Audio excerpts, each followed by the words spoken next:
The new version of Warzone comes with some significant improvements. And no, I'm not talking about the things you already know about from Call of Duty Next, like the changes to water, the zip lines, and everything else that's already been mentioned. Today, Raven Software detailed over 50 quality of life improvements that they have made to Call of Duty Warzone. And today, I'm going to bring you the best of that list, and if you want a full extensive rundown, keep an eye out for the patch notes when they release. We will also be covering the patch notes when Warzone releases, and we'll be streaming it here on the channel, so make sure you're subscribed for that. There are some really substantial changes here that fundamentally improve how Warzone works. Now, generally speaking, I would say, although Warzone 2 ended in a somewhat decent state, there were a number of underlying frustrating things about the game which made it less enjoyable. It created scenarios where you were punished for doing things that weren't necessarily wrong, and scenarios that just made you not want to play. And this extensive quality of life improvement is going to fix a lot of those things. And before I dive into the details, I will just generally say, this patch note list of things that they've improved and fixed genuinely reads like a development team that understands the problems with Warzone and plays the game fairly religiously. It's nice to see a dev team fairly in touch with the good and bad things of the game that they are a part of, and this was a really refreshing thing to see. I would also like to touch on the player count because this is something that has been confirmed by Raven Software 100 players, but they said they are open to moving that number up or down. The reason for going from 150 to 100 players is actually down to the fact that they've reduced the duration of a game to about 20 minutes. A current game of Warzone lasts somewhere around 25 to 28 minutes. We're now looking at least 6 minutes off that clock, faster circles, more intensity, and potentially a different gameplay dynamic. They've said at the moment that they feel like 20 minutes might be a little bit too short, so expect to see some changes in the duration of games and also potentially the number of players on a server fairly soon. So let's talk about these big quality of life improvements, and the first one is the gas mask. Now, you'll be able to equip this manually as per COD Next, but per feedback, they've decided to change it so that the gas mask is always the first item in your inventory, meaning that you can quickly tab into your inventory to get the gas mask off and on when you need to move in and out of the game. And they've also made the gas mask clearer when it's on your face, obscuring your vision less.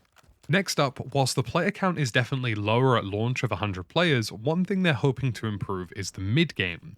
And the way they've gone around this is by bringing in more Gulag entry tokens alongside redeployable flares. You'll find more Gulag entry tokens on the map, you will find more of them for completing certain contracts, and you can even stow Gulag entry tokens now and provide them to your teammates. This should boost the number of players alive in the mid to late game, which will make the game feel far more intense in those moments. There is now a small duration after you've won a Gulag where you're going to be given the opportunity to loot. Before you load back into Urzikstan, you're going to be given a couple of seconds to run around the Gulag and scoop up as much cash as possible, or potentially any weapons that happen to be sitting around. This should make the Gulag again more effective at regaining entire teams, providing more cash. It's obviously cheaper to res teammates now at $3,000 as well, and that is going to be a huge combination that could hypothetically boost the mid-game too. This next one is without a doubt one of my most complained about things in the current version of Warzone, and that is buy station behavior. Now, buy stations will always deactivate 30 meters into the gas. It has to be 30 meters into the gas to deactivate, and it will disappear on the TAC map if it's no longer available. This is going to bring back those clutch moments of running into the gas and having an opportunity to buy back a teammate without necessarily compromising the game by having all of them available all the time. It's a good change, a change that's welcome, and a change that honestly never should have happened in the first place from the original Warzone. But now we know 30 meters is the maximum, and we also know that it will only deactivate based on the distance into the gas as opposed to how much time they've been in the gas. If it's less than 30 meters into the gas, but it's there for an hour, it won't deactivate. There is also a new UI for buy stations to make them better to navigate and have less trouble on that front. Sliding in the game has just received a buff and nerf as well. You will actually slide further or less depending on the incline or decline of an object that you're sliding on. So if you slide downstairs, you will slide further. If you slide up a hill, you will slide less. Or if you slide down a hill, you will slide more. This doesn't appear to affect the momentum of the slide, and you won't necessarily slide quicker or faster, but the amount of distance that you cover in that slide can be greatly increased or reduced. The smoke grenade meta in Warzone is finally being addressed. Now, I've always felt the smoke grenades were necessary in the current version of Warzone because of the lack of movement, but we're getting movement back, and with that, we're getting a smoke grenade nerf.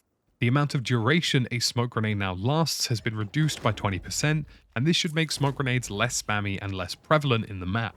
This should strike a really nice middle ground between having good movement to allow you to escape gunfights and smoke grenades that aren't too overbearing or too overwhelming in combat situations. If you're somebody who hates zones that end up randomly in the ocean for no apparent reason, there will now be less extreme first circles in all versions of Warzone. Towards the end of Al Mazrah, it honestly felt like we spent most of our time fighting in the ocean or fighting vaguely on a coastline.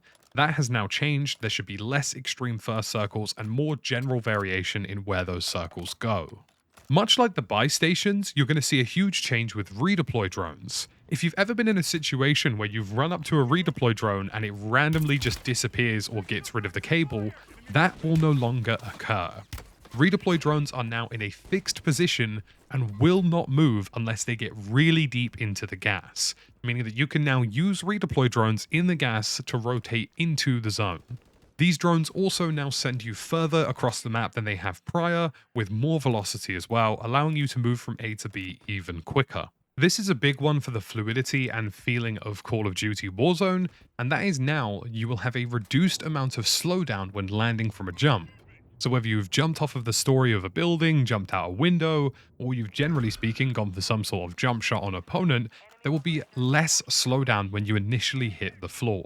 This was a huge issue when you were flanking out of a building, where you'd jump out of a window like on the first story, and it was like your character broke his legs and was unable to move for, a second or two. It really slowed down the gameplay flow, it made the game feel clunky, and that has been greatly reduced in the new version of Warzone.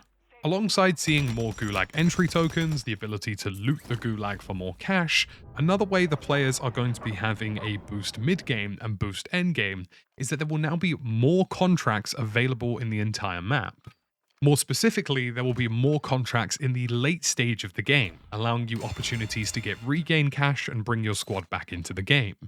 Contracts will no longer be hiding in tiny little mobile phones that you can't find anymore. They will now be appearing on laptop devices that will be more obvious to see and more explicitly clear what contract it is that you're collecting from a visual standpoint. This is once again a significant change that should increase the number of players alive in the mid-game and the end-game, despite the fact that the game has a reduced player count. And finally, this one's been a source of frustration in the past for me. If you're somebody who hates it when you get into vehicles, there's this huge delay before you can actually physically move the vehicle you're in. That is now gone. The input delay when you get into a vehicle has been cut by 50%, making them far more fluid and mobile. These are just 12 of the 40 or 50 listed changes of the last 24 hours, and I'm going to be listing all of them in the comment section down below if you want to read all of them for yourself, and there'll be even more in the patch notes when Warzone releases. But overall, I'm genuinely really impressed. On this channel for the past year, I've had to talk about all the ways that it feels like Warzone has gone backwards, the ways that it feels like Warzone has regressed, and the fact that it felt like Infinity Ward either didn't play Warzone, didn't care to play Warzone, or they did care and they just thought our feedback was useless. This first set of patch notes for the new iteration of Warzone is a comprehensive list of all the problems that I've experienced over the last year that's addressing the vast majority of those issues. It's going to massively reduce the amount of frustration from game to game and things that will annoy you in a standard game of Warzone, which is a huge thing for a Battle Royale game. And more importantly, it reads as though Raven Software have been playing Warzone. They understand the things that are wrong with Warzone, they understand the things that are right with Warzone, and they're willing to make significant changes to server player counts, circle timings, and pretty much anything necessary to facilitate a good Warzone experience.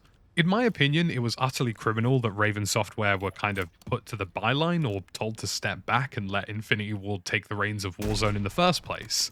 Whilst they were still always kind of there, these were the folks who ultimately improved the original Warzone to where it got to, and they understand the game more than pretty much anybody else. So it's very refreshing and good to see that they are back in charge of this Warzone, and it looks like we're in for a very good initial couple of months. So folks, that's about it for this video today. Let me know what changes I've listed so far that really tickle your fancy. Is there anything in there that's huge for you? Let me know in the comment section. Make sure you subscribe, we're on the road to 200k, drop a like, and I'll see you in the next one.